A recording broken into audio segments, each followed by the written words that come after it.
সুপ্রিয় দর্শক, আসসালামু আলাইকুম। আপনাদের সাথে আছি আমি এস এম আবু সাইদ। আর আজ কথা বলবো বাংলাদেশের 2021 ও 22 অর্থ বছরের বাজেট নিয়ে। দর্শক, আমরা আসলে সব বিষয়গুলো নিয়ে কথা বলতে চাই না। আমরা কথা বলবো আজকে মধ্যবিত্তের বাজেট। যে বাজেটটি পেশ করা হয়েছে সেই বাজেটে সেখানে মধ্যবিত্ত শ্রেণীর জন্য কি রাখা হয়েছে। দর্শক, করোনায় লাখ লাখ পরিবার বিপদগ্রস্ত, দিশেহারা হয়েছে, আয় কমেছে, কর্মসংস্থান হারিয়েছেন অনেকে, চাকরি বা ব্যবসা করে জীবন চলতো এমন অনেক মধ্যবিত্ত পরিবার করোনায় অসহায় হয়ে পড়েছে। আর যারা এখনো টিকে থাকার লড়াই করছে তাদের সামনে রয়েছে অনিশ্চিত এক সময়, বড় চ্যালেঞ্জ সামনের দিনগুলো টিকে থাকার। এমন অবস্থার মধ্যে মহামারীকালে দ্বিতীয় বাজেট উপস্থাপন করেছেন অর্থমন্ত্রী আ.হ.ম মোস্তফা কামাল। 6,03,681 কোটি টাকার এই বাজেট অনেকটা গতানুগতিক হলেও ব্যবসায়ী ও শিল্প উদ্যোক্তাদের জন্য বেশ কিছু ইতিবাচক উদ্যোগ রয়েছে বাজেটে। আবার দরিদ্র ও অতি দরিদ্রর জন্য সামাজিক সুরক্ষা খাতে ব্যয় বাড়ানো হয়েছে। এটি এখন লাখো কোটির ঘরে। কিন্তু মধ্যবিত্ত শ্রেণীর বিষয়ে বাজেটে স্পষ্ট কোনো নির্দেশনা নেই বলে মন্তব্য করেছেন অর্থনীতিবিদরা। তারা বলেছেন, এই শ্রেণী মূলত দেশের অর্থনীতির চালিকা শক্তি। করোনার আগে থেকেই মধ্যবিত্ত শ্রেণীর চাপের মধ্যে রয়েছে। নিত্যপণ্যের বাড়তি দাম, শিক্ষা, চিকিৎসা সহ নানা খরচে চাপে তাদের ত্রাহি ত্রাহি অবস্থা। এ অবস্থায় করোনা এক ধরনের বড় ধরনের অভিশাপ হয়ে আসে এই শ্রেণীর মানুষের জন্য। বিশেষ করে করোনার মহামারীর সময়ে সরকারি ও সামাজিক নানা উদ্যোগ দরিদ্র অতি দরিদ্র মানুষের জন্য কিছুটা হলেও সহায়তা পাচ্ছে। তবে মধ্যবিত্ত শ্রেণীর মানুষ না পারছে চলতে, না পারছে হাত পাততে। জাতীয় সংসদে পেশ করা বাজেটে মধ্যবিত্ত শ্রেণীর জন্য তেমন কোনো সুখবর আসেনি। বরং তাদের আশঙ্কা, বাজেটের পর স্বাভাবিকভাবেই কিছু পণ্য ও সেবার মূল্য বাড়ে। এই বাড়তি মূল্য প্রকারান্তরে সবাইকেই দিতে হয়। এতে নতুন করে চাপ বাড়বে জীবন ও জীবিকায়। তত্ত্বাবধায়ক সরকারের সাবেক উপদেষ্টা ডক্টর এ.বি. মির্জা আজিজুল হক গণমাধ্যমকে বলেছেন যে বাজেট পেশ করা হয়েছে তা বাস্তবায়ন এক বড় চ্যালেঞ্জ। বাজেটে মিশ্রভাবে বিভিন্ন শ্রেণী পেশার মানুষের জন্য দিক নির্দেশনা রয়েছে, তবে মধ্যবিত্তের জন্য কোনো নির্দেশনা নেই।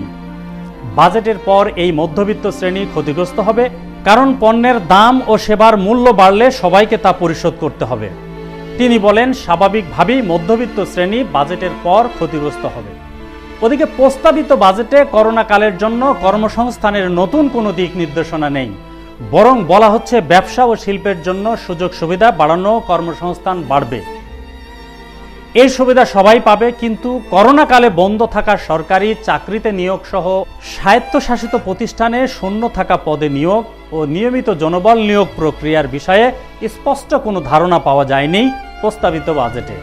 অর্থনীতিবিদরা বলেছেন, ব্যবসা ও শিল্প বিনিয়োগের পাশাপাশি শিক্ষিত জনবলকে কাজে লাগানো সরকারি নিয়োগ প্রক্রিয়া সচল রাখতে হবে। এতে অন্তত কিছু পরিবারে কর্মসংস্থানের সুযোগ সৃষ্টি হবে।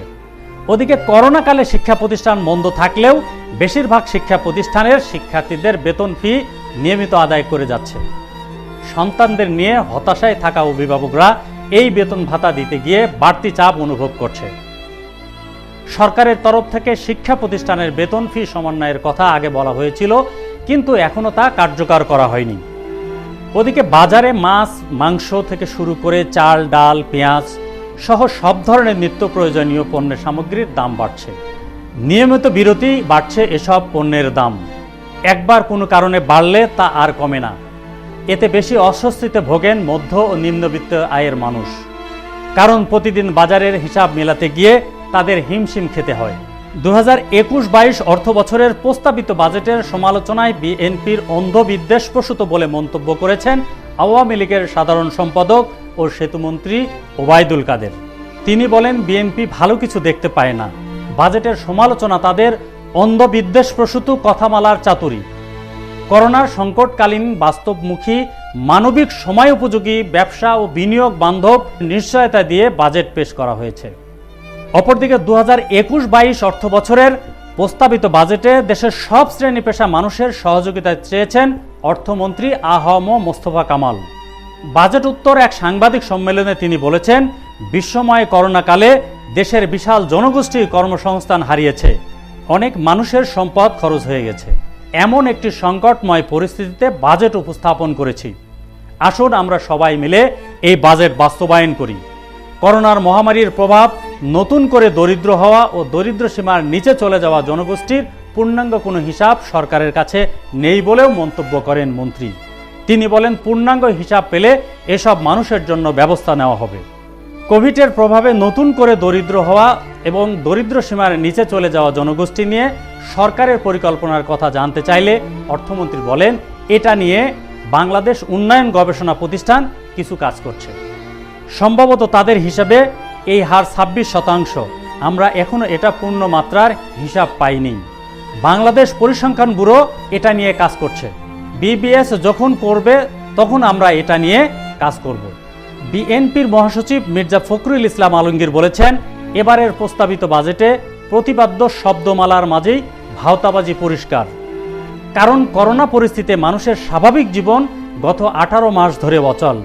এরই মধ্যে অপরিকল্পিত লকডাউনের নামে নিম্ন ও মধ্যবিত্ত মানুষের জীবন চূড়ান্তভাবে থেমে গেছে।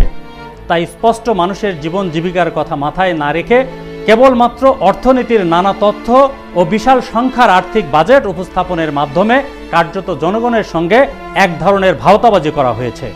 সবচেয়ে বড় কথা, এই বাজেটে স্বাস্থ্য ও সামাজিক সুরক্ষা খাতে সর্বোচ্চ বরাদ্দ দেওয়া হয়নি।